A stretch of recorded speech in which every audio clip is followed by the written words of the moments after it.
Ayan, looking forward na magsayaw si Eds at saka si Viancy. Although nakita naman po natin. Kaso, sweet music po yun. Ano kayang ganap kapag silang dalawa ay nag-TikTok? Ano kaya ang kinalabasan?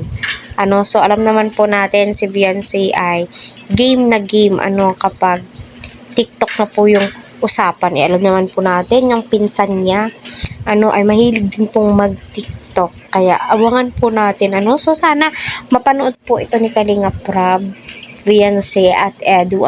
Sige na, pagbigyan mo na po kami. Kasi alam nyo naman po kung gaano ka-trending ang TikTok ngayon. Ito po yung hilig ng mga millennials ngayon. Kasi kahit nga matatanda, mahilig mag-TikTok pampatanggal ng stress. Diba? So, ayan, hello po sa ating lahat. Shout out po mga ka-Team EDSI. Kumusta? Maraming pong salamat sa lahat ng nag-subscribe sa aking channel. Naway pagpalain po kayo ng Panginoon. Patuloy po natin suportahan si Kuya Val Santos Matubang, Kalinga Prab. Huwag po natin skip ang kanilang ads. So, napakaganda nga po ni Viancy. Gustong gusto ko sa kanya is yung mata po niya, yung ilong niya, halos lahat. At yung pinaka gusto ko talaga is yung balat po niya, cutis porcelana, 'di ba? Ang puti niya sa totoo lang.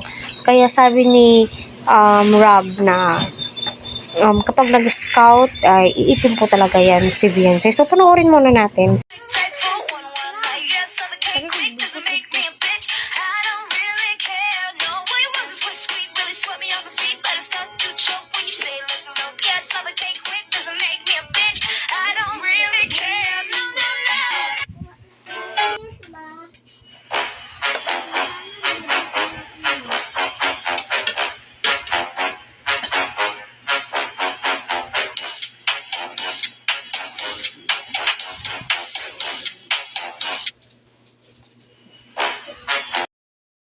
Ano po yung masasabi nyo? So, para sa akin, ay my God, bibong-bibo dito si Kalinga Eds. Kitang nyo naman po kung paano po niya sayawin yung Kalingap dance. Lalong-lalo na kapag nag-TikTok sila ni Viancy, ano po yung magiging itsura at reaction nila sa isa't isa, di ba?